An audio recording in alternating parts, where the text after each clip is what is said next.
தீபம் விளக்கேற்றும் எண்ணெய் மற்றும் அகர்பத்திகள் ஒரு தெய்வீக அனுபவம். நம்மோடு பத்திரிகையாளர் சுபேர் இணைந்திருக்கிறார். வணக்கம் திரு சுபேர். மாநிலங்களவைக்கான தேர்தலும் அறிவிக்கப்பட்டு விட்டது. எம்எல்ஏக்கள் அடிப்படையில் பார்க்கும்போது திமுகவுக்கு இவ்வளோ, அதிமுகவுக்கு இவ்வளோன்னு இருக்கிறது.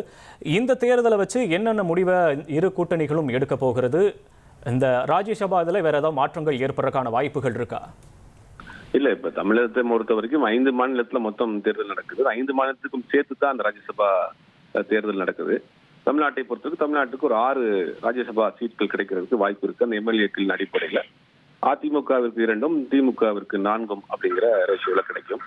இப்போ ஆல்ரெடி திமுகவில் என்விஎன் சோமு, கனிமொழி, அப்புறம் என்ஆர் இளங்கோ, திருச்சி சிவா, அந்தியூர் செல்வராஜ் போன்றவர்கள் இருக்கிறாங்க. அதிமுகவின் முன்னாள் அமைச்சர், சீனியர் லீடர் தம்பிதுரை அவர் நீண்ட நாட்களாக டெல்லி அரசியல் தான் பண்ணிட்டு இருக்கிறாரு. இப்ப சிக்கல் எந்த பக்கம் வரும் அப்படின்னா அதிமுகவுக்கு தான் ஒரு பெரிய சிக்கல். அந்த 2 சீட்டுக்கு கூட்டணி கட்சிகள் தான் அதிகமாக கேட்கிறாங்க. அன்புமணி ராமதாஸ் அவர்களுக்கும் கொடுக்க வேண்டிய கட்டாயம், சொந்த கட்சி இருக்கக்கூடிய தம்பிதுரையும் கேட்க வேண்டிய சூழல்ல இருக்கிறாரு. அப்புறம் தேமுதிகவினுடைய முக்கிய டிமாண்டே ராஜ்யசபா சீட் தான். அப்படிங்கும்போது 3 பேர் அதுல போட்டி இருக்கு. அதை எப்படி அவங்க ஷேர் பண்ணி கொடுக்க போறாங்க அப்படிங்கிறது தெரியல. இந்த பக்கம் திமுக தரப்பில் பாக்குறப்ப அந்தியூர் செல்வராஜ் இந்த வயது மூப்பு காரணமாக அவருக்கு திரும்பவும் வாய்ப்பு வழங்குறதுக்கான காரணம் இருக்காதுன்னு நினைக்கிறேன். அப்புறம் கனிமொழி சோமு அவர்கள் மாநில அரசியலுக்கு வரணும் அப்படின்னு நினைக்கிறாங்க. ஏற்கனவே அவங்க டி நகர் தொகுதியில போட்டிட்டாங்க, வெற்றி வாய்ப்பு இழந்தாங்க. ஆனா அவங்க மாநில அரசியலுக்கு வரணும் அப்படின்ற மாதிரி அவங்களுடைய இது இருக்கிறதாகவும் ஒரு தகவல் இருக்கு. அப்புறம் 2 பேரும் என்ஆர் இளங்கோ அண்ட் திருச்சி சிவா 2 பேருமே சீனியர்ஸ். அதனால அவங்களுக்கு திருப்பி வழங்கப்படுவதற்கான வாய்ப்புகள் இருக்கு. திமுக கூட்டணியை பொறுத்த வரைக்கும் இப்ப அதிகப்படியான சீட்டில் கேட்கக்கூடிய கட்சியா எல்லா கட்சியுமே கேட்கறாங்க.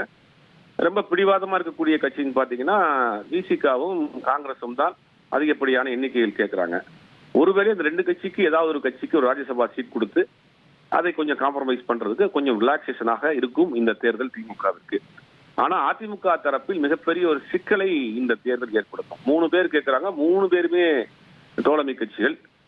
கட்சியுடைய சீனியர் இருக்கிறாரு, அவருக்கும் இது கொடுக்க வேண்டிய கட்டாயத்தில் இருக்காங்க. ரொம்ப நாளா ஆச்சு. அவர் தம்பிதுரையை பொறுத்த வரைக்கும் டெல்லி அரசியலுக்கு போய் ரொம்ப நாள் ஆச்சு. அப்ப சொந்த கட்சிக்கு ஒரு சீட் கூட ஒதுக்காம கொடுக்க முடியாத ஒரு சூழ்நிலையில அங்க சிக்கல் ஏற்படும்.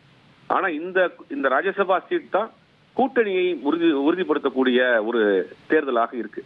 இப்ப நமக்கு என்ன தெரியுது அப்படின்னா அடுத்த மாசம் 16ஆம் தேதிக்கு பிறகுதான் 5 மாநில தேர்தல் தேதி வருவதற்கான வாய்ப்புகள் இருக்கிற மாதிரி தான் தோணுது. ஏன்னா இந்த தேர்தல் முடிஞ்ச பிறகுதான் அது வரும். அப்போ இன்னும் ஒரு 20-25 நாட்கள் இந்த தேர்தலுக்கான ப்ராசஸ் போகும்.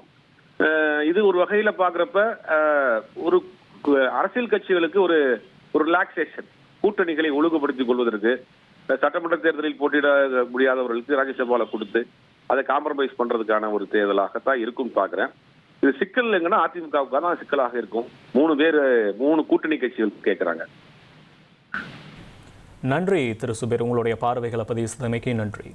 தீபம் விளக்கேற்றும் எண்ணெய் மற்றும் அகர்பத்திகள் ஒரு தெய்வீக அனுபவம்.